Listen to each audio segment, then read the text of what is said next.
After spending nearly a decade in development hell, the Five Nights at Freddy's movie finally hit theaters, and it was the third biggest opening weekend ever for a horror movie. What went so right for this long-in-the-works video game film?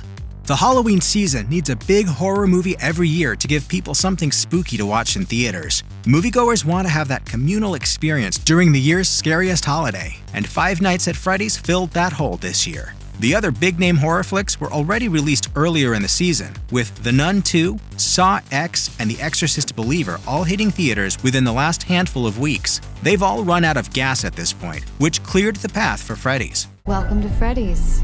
Have you met them yet?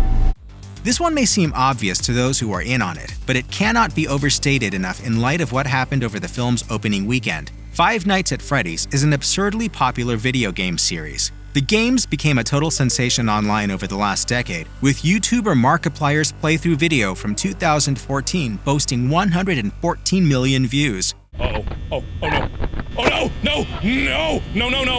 That is but one example, as there are countless other Freddy's videos with millions of views, not to mention how many copies of the games have been sold over the years. There are also tie-in novels, toys, and a shocking amount of lore for people to dive into. This franchise has been wildly huge for years, and it's one people enjoy obsessively. The movie was just the next logical step.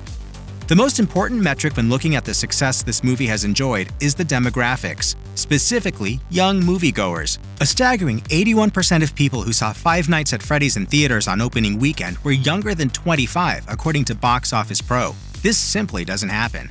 Yes, young people go to the movies, but for a movie to be so heavily favored by younger viewers is close to unheard of, particularly in the modern era. Much has been made of the decision to go with a PG-13 rating, but that clearly allowed a lot of 17 and younger moviegoers to boost the ticket sales. Blumhouse catered to the correct audience, and that audience turned out in droves.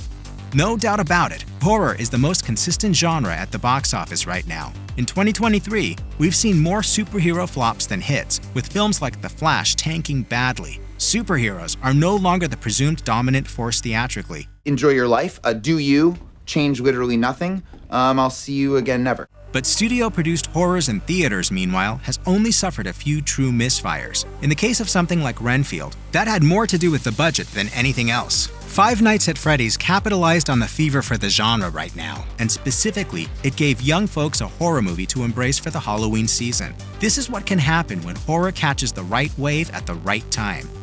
Last but not least, we must address the Blumhouse of it all. The house that Jason Blum built has been the most consistent name in genre filmmaking over the last 20 years, dating back to Paranormal Activity. Blumhouse is a name that horror fans have come to trust. The fact that they were able to put stuff like "From the Studio That Brought You Megan" and "The Black Phone" in the trailers certainly doesn't hurt anything, but that's just the tip of the iceberg. We're also talking about the studio responsible for franchises like The Purge, Insidious, Happy Death Day, and the most recent Halloween trilogy. Then, we also have hits like Get Out, Split, and The Invisible Man. Blumhouse's track record speaks for itself at this point.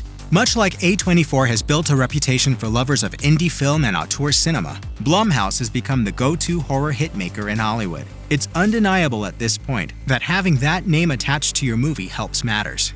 Does Blumhouse always make big hits? No.